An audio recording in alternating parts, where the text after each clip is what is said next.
बोलो राजा रामचंद्र की जय हो। अंगद जी कहने लगा, समुद्र के तट पर बात हो रही है कि वे तो पिता के वध होने पर ही मुझे मार डालते।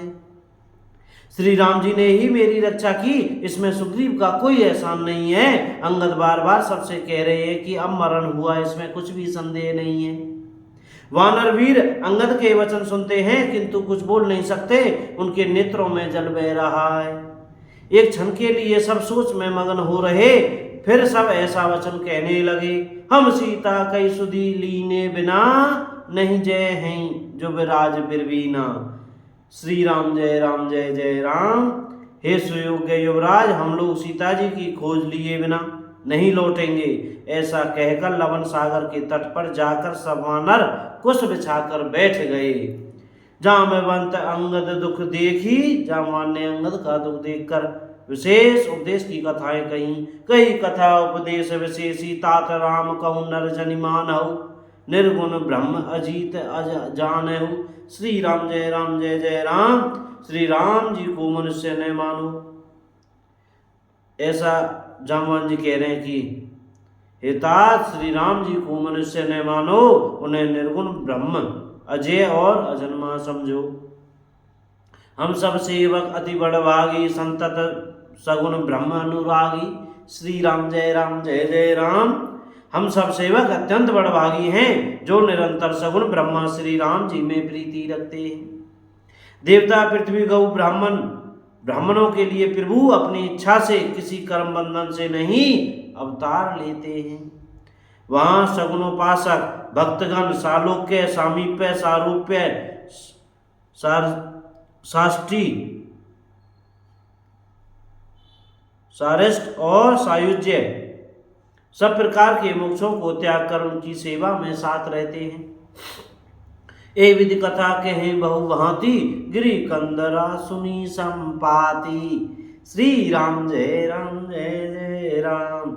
इस प्रकार जामवान बहुत प्रकार से कथाएं कह रहे हैं। इनकी बातें पर्वत की कंदराओं में संपाति ने सुनी।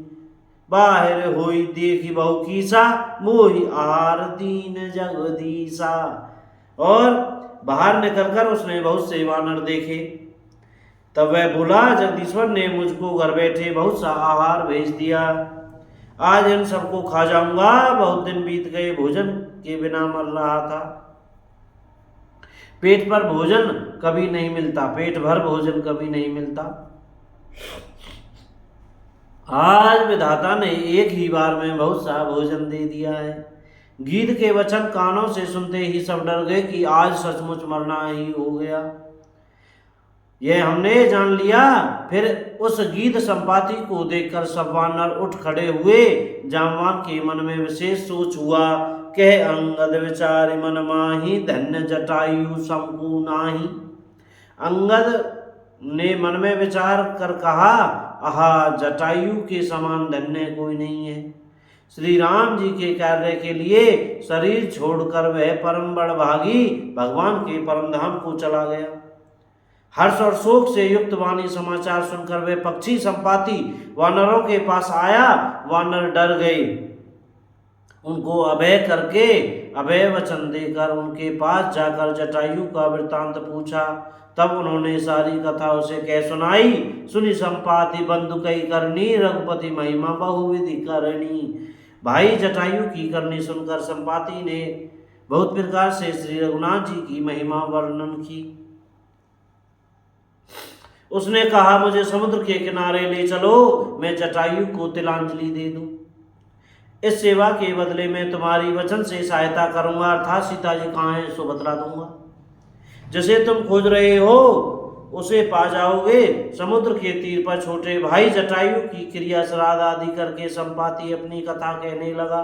हे वीर वानरों, सुनो, हम दोनों भाई उठती जवानी में एक बार आकाश में उड़कर सूर्य के निकट चले गए। वह जटायु तेज नहीं सह सका, इससे लौट आया, किंतु मैं अभिमानी था, इसलिए सूर्य के पास चला गया। अत्यंत अपार तेज से मेरे पंख जल गए, मैं बड़े जोर से चीख मार कर जमीन पर गिर पड़ा। बोलो राजा रामचंद्र की जय हो। भैया आज यही कथा विश्राम करते हैं, बाकी कथा फिर प्रभु की कृपा से कहेंगे। बोलो राजा रामचंद्र की जय हो। अयोध्या धाम की जय, चमेली वन धाम की जय हो। श्री हनुमान जी महाराज की जय हो। वृंदावन धाम की जय हो। श्री सीताराम। राधे श्याम। भैया बोलने पढ़ने में कहने में भैया हमसे कोई गलती हो गई हो तो कृपया क्षमा करते रहिएगा, और मुख से सीताराम सीताराम, राधे श्याम जय राधे श्याम बोलते रहिएगा भैया। जय राम जी की।